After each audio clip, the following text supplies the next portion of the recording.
अभी एक फिलहाल एक न्यूज़ आई थी कि अभी चल रही है कि अमेरिकी राष्ट्रपति डोनाल्ड ट्रंप ने विश्व स्वास्थ्य संगठन से अमेरिका को अलग करने के लिए कार्यकारी जो आदेश है उस पर हस्ताक्षर कर दिए हैं। ये क्या है, थोड़ा समझते हैं। अमेरिकी राष्ट्रपति डोनाल्ड ट्रंप ने विश्व स्वास्थ्य संगठन से अमेरिका को अलग करने के लिए कार्यकारी आदेश पर हस्ताक्षर कर चुके हैं। यानी कि पहले अमेरिका WHO यानी कि यूएनओ का एक अंग WHO का सदस्य मेंबर हुआ करता था, लेकिन अभी डोनाल्ड ट्रंप ने अभी घोषणा कर दी है और ये कार्यकारी आदेश पर हस्ताक्षर भी कर दिया है कि वो WHO से अब सदस्यता अपना खो रहा है। ट्रंप ने अपने अपने पहले कार्यकाल में भी अमेरिका को WHO से बाहर निकालने का प्रयास किया था। यानी कि ये पहला प्रयास नहीं है, इससे पहले भी ट्रंप ने ऐसा प्रयास किया है ताकि वो WHO से निकल जाए। ठीक है। 8 जुलाई समय बात किया जाए तो 8 जुलाई 2020 को ट्रंप प्रशासन ने औपचारिक रूप से फॉर्मली विश्व स्वास्थ्य संगठन WHO से बाहर निकलने की संयुक्त राष्ट्र को सूचना दी थी और संगठन पर कोविड-19 महामारी के प्रसार को छिपाने और गंभीर कुप्रबंधन का आरोप लगाया था।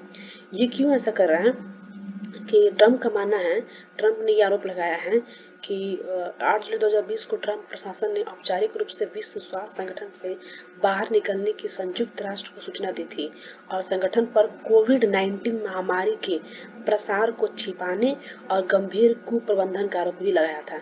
हालांकि यूएन जो है, यूनाइटेड नेशन है, जो हेल्थ एजेंसी है, से अलग होने की प्रक्रिया पूरी नहीं हुई थी। क्यों नहीं हुई थी? क्योंकि 2021 में राष्ट्रपति पद संभालने से पहले के ही दिन में ही बाइडेन जो थे वो एजेंसी के साथ अमेरिका के संबंधों को फिर से पुनर्स्थापित कर लिया था।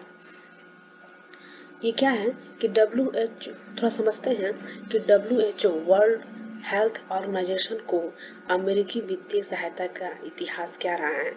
यानी कि अमेरिका जब सदस्य था इसका, तो इसमें अमेरिका की वित्तीय जो फाइनेंशियल जो सपोर्ट रहा है वो कैसा रहा है।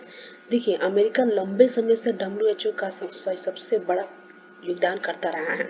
अमेरिका लंबे समय से WHO का सक्रिय सदस्य भी रहा है। साथ ही वित्तीय और तकनीकी जो फाइनेंशियली और जो टेक्निकल जो सपोर्ट है उसको प्रदान करने के साथ साथ इसके शासन के ढांचे में भी अहम किरदार निभाया है। अमेरिका WHO को सबसे ज़्यादा फंड भी देता है। अमेरिका जो है वो जब मेंबर था, इससे पहले जब कार्यकारी सिग्नेचर करने से पहले अमेरिका WHO को सबसे ज़्यादा फंड भी देता था।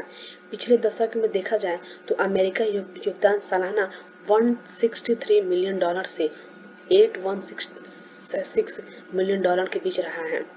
2022 से 23 के दौरान 2022 से 2023 के दौरान WHO को कुल वित्त पोषण में अमेरिका का योगदान 16% था।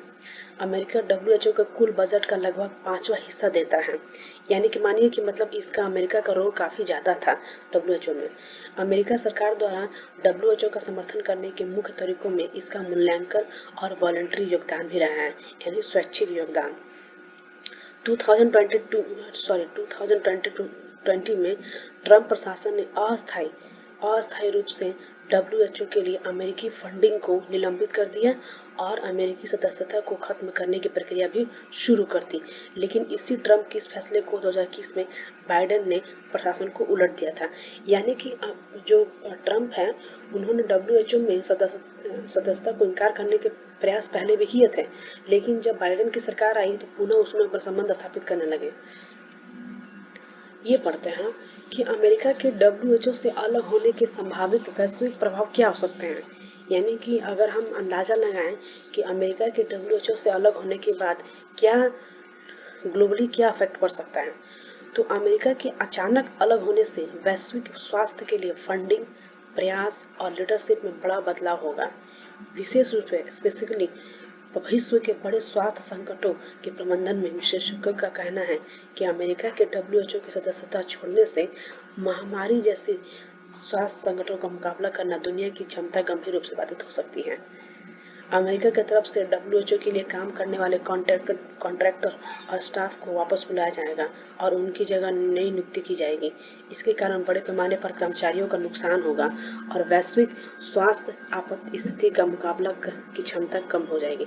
इससे बीमारियों को रोकने के प्रयासों में भी देरी होगी। यानी कि देखिए, ये कुछ संभावना जताई जा रही है कि अगर अमेरिका यहाँ से हटता है तो बहुत सारी चीज़ें प्रभावित हो सकती है वैश्विक लेवल पे। भारत में इसका क्या असर हो सकता है? अगर WHO से अमेरिका अपना सदस्यता डिनाई कर रहा है तो क्या इसका असर पड़ सकता है भारत पे? WHO दुनिया भर में देशों के स्वास्थ्य कार्यक्रमों में भाग लेता है जहां तक सरकार अनुमति देती है। भारत सरकार के कई स्वास्थ्य कार्यक्रमों में भी ये भागीदार है और उनका समर्थन करता है, जैसे उपेक्षित उष्णकटिबंधीय रोगों, HIV, मलेरिया, ऑर्थोपेडिक, एंटीमाइक्रोबियल प्रतिरोध आदि। महत्वपूर्ण बात यह है कि WHO भारत के टीकाकरण कार्यक्रमों में महत्वपूर्ण भूमिका निभाता है। यहाँ तक कि WHO की टीमें वैक्सीन कवरेज की निगरानी भी करती हैं। अमेरिका से फंडिंग रुकने पर WHO भारत सहित इन कार्यक्रमों को प्रभावी ढंग से लागू नहीं कर पाएंगे।